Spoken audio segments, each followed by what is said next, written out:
오늘 우리에게 주시는 하나님 말씀은 사무엘상 21장 10절에서 15절 말씀입니다.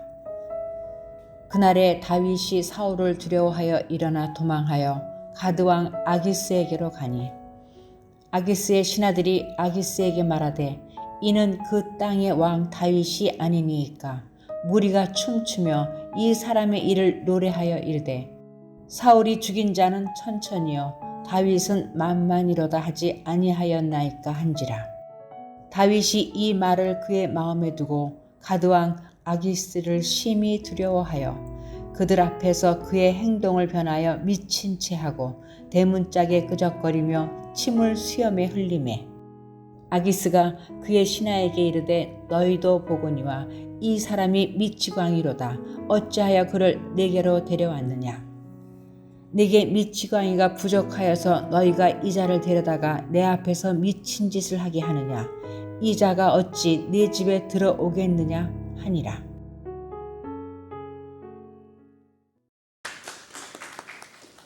거룩한 주일입니다. 오늘도 주 앞에 나오신 여러분 모두에게 하나님의 은혜와 사랑이 함께 하시기를 예수님의 이름으로 축원합니다. 다윗은 모든 사람들이 두려워하는 골리앗 앞에서도 두려워하지 않던 용맹한 사람이었습니다. 그런데 사울이 자신을 계속해서 죽이려 하자 두려움에 사로잡힙니다. 그리고 국외로 도망을 칩니다. 오늘 본문의 첫 절인 사무엘상 21장 10절의 말씀입니다. 그날에 다윗이 사울을 두려워하여 일어나 도망하여 가드왕 아기스에게로 가니. 다윗은 과거에 골리앗을 쳐 죽였을 때 사람들로부터 사울이 죽인 자는 천천히요 다윗은 만만이다라는 칭송을 들었었던 일이 있습니다. 그런데 그 노래를 가드 사람들이 기억하고 있었던 것입니다. 이어지는 11절을 봅니다. 아기스의 신하들이 아기스에게 말하되 이는 그 땅의 왕 다윗이 아니니이까. 무리가 춤추며 이 사람의 일을 노래하여 이르되 사울이 죽인 자는 천천히요 다윗은 만만이로다 하지 아니하였나이까 한지라. 그러자 다윗은 가드 사람들이 자신을 해코지할까 봐 매우 두려워하게 되는데 그 내용이 12절입니다. 다윗이 이 말을 그의 마음에 두고 가드왕 아기스를, 그 다음 절을 따라해 보겠습니다. 심히 두려워하여. 오늘 본문의 핵심은 다윗이 두려워했다입니다. 이것은 우리의 믿음이란 이렇게 업앤다운 밖에 될 수 없다는 것을 우리에게 보여줍니다. 정말 믿음이 좋아 보여도 계속되는 어려움 속에서 사람은 어떻게 될지 모른다라는 것입니다. 그러므로 나의 믿음은 언제나 흔들리지 않는다, 자만할 수 없습니다. 다윗이 골리앗과의 싸움에서 보여준 믿음은 믿음의 최절정이었다라고 말할 수 있습니다. 그러면 믿음은 완성된 것입니까? 믿음은 완성될 수 없습니다. 계속 발전되어야 하고 지켜져 나가야 되는 것입니다. 다윗은 사울의 추격을 피해 처음에 노브로 피신했습니다. 살아남기 위해 그는 거짓말을 합니다. 노브에서 거짓말을 한 이야기가 오늘 본문의 앞에 있는 사무엘상 21장 1절에서 9절까지였습니다. 다윗은 노브에서 다시 도망쳐서 외국인 가드로 피신했습니다. 그런데 살아남기 위해 오늘 본문을 보면 그는 미친 척을 합니다. 13절입니다. 자, 13절은 저와 같이 읽겠습니다. 시작. 그들 앞에서 그의 행동을 변하여 미친 채 하고 대문짝에 그적거리며 침을 수염에 흘리매. 자신이 쓸모없다는 점을 부각시켜서 죽음의 위기를 모면하려고 했던 것입니다. 여기서 우리는 하나님의 말씀인 성경이 다윗을 미워하려는 의도가 전혀 없다는 것을 알게 됩니다.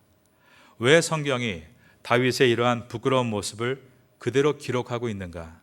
그 이유는 다윗의 모습이 우리의 모습과 별다를 것이 없다는 것을 보여주기 위해서입니다.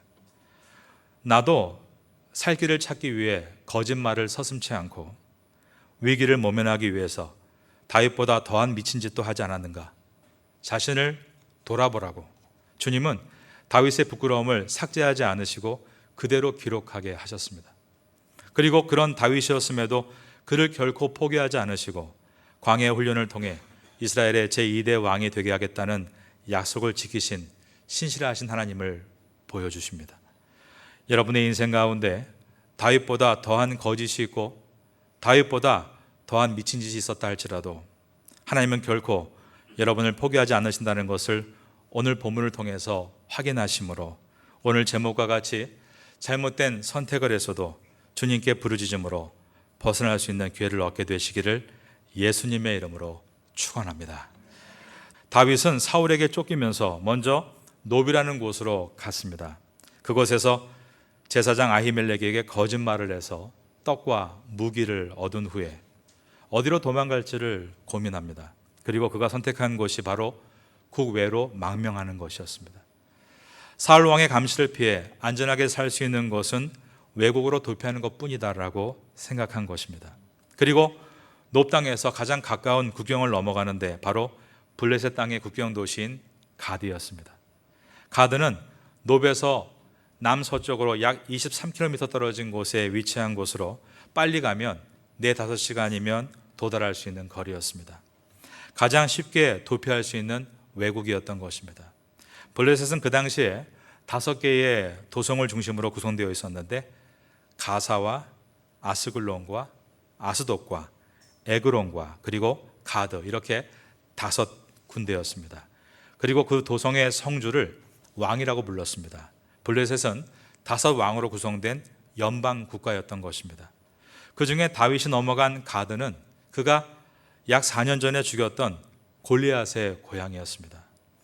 다윗이 골리앗의 고향인 가드로 넘어간 것은 너무나 어리석은 행동이었다라고 할 수 있습니다.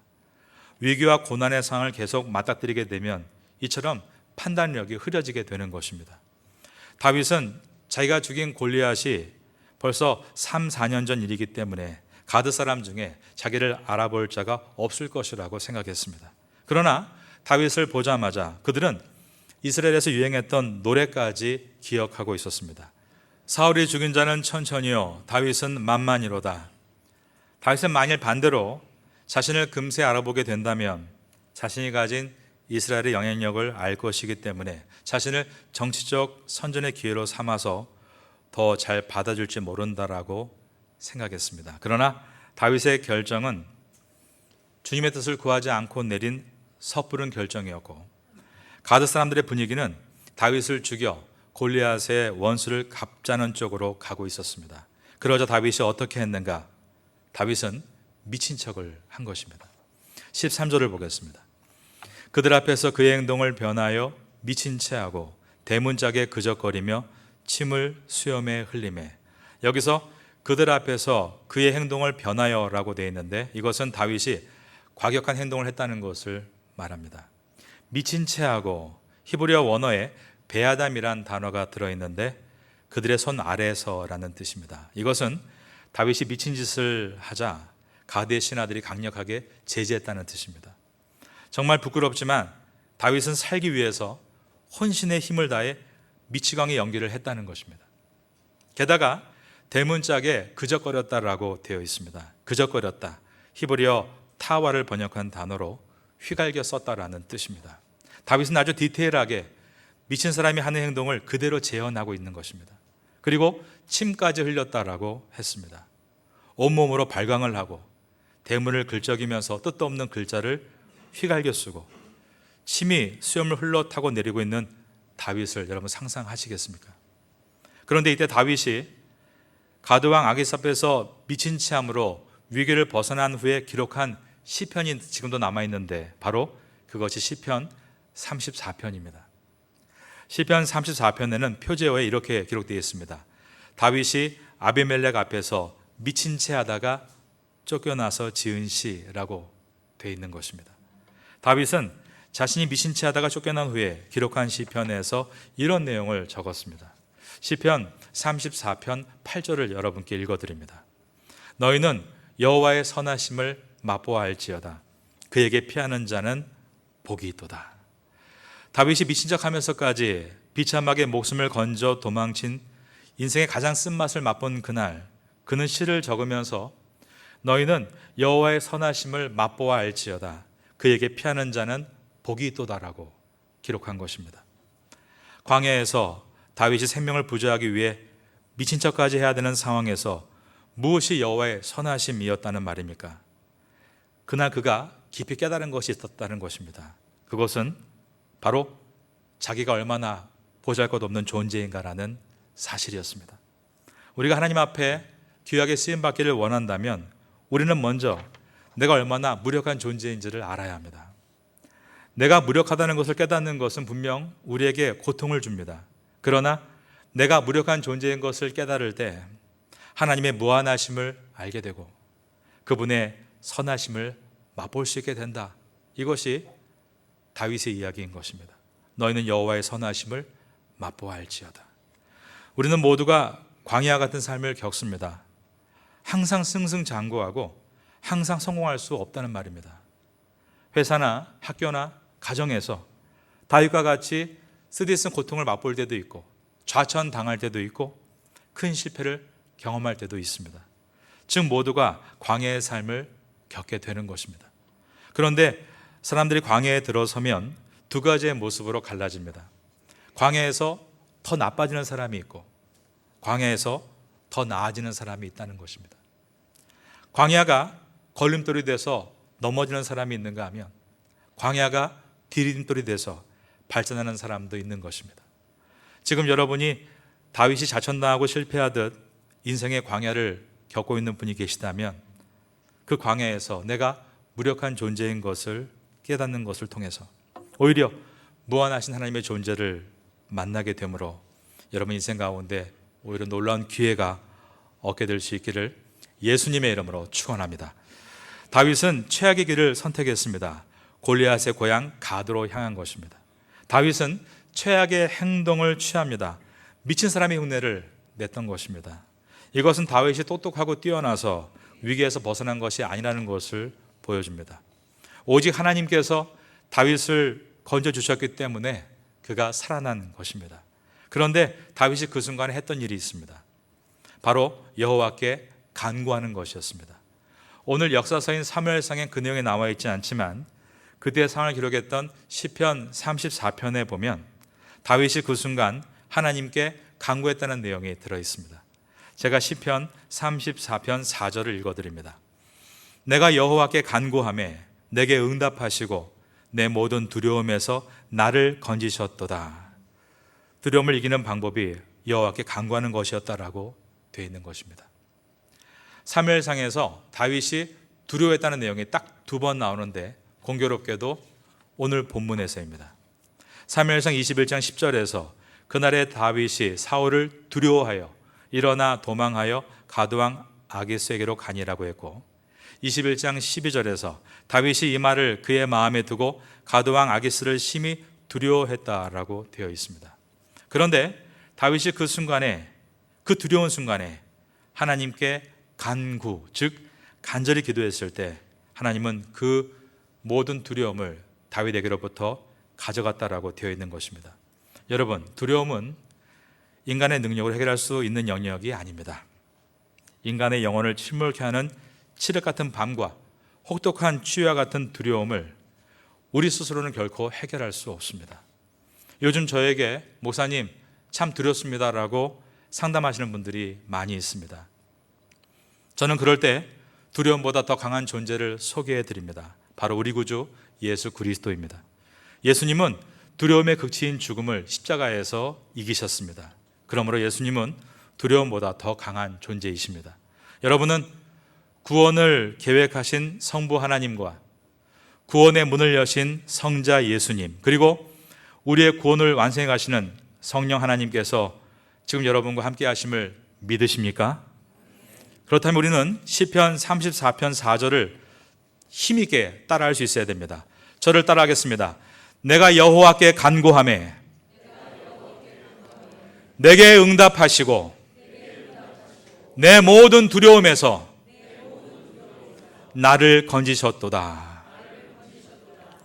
두려울 때 주님께 간절히 구하심으로 여러분의 모든 두려움에서 건짐 받으시고 승리하게 되시기를 예수님의 이름으로 축원합니다. 사무엘상 21장은 처음부터 끝까지 다윗이 혼자 고독하게 서 있는 모습을 보여줍니다. 놉 땅에서 다윗은 혼자 있었고 가드 땅에서도 다윗은 혼자 있었습니다. 외로울 고자에 홀로 독자인 고독은 인간에게 고통을 가져다 줍니다. 그러나 이 고독을 선용하는 사람은 고독을 통해 고수가 될 수 있습니다.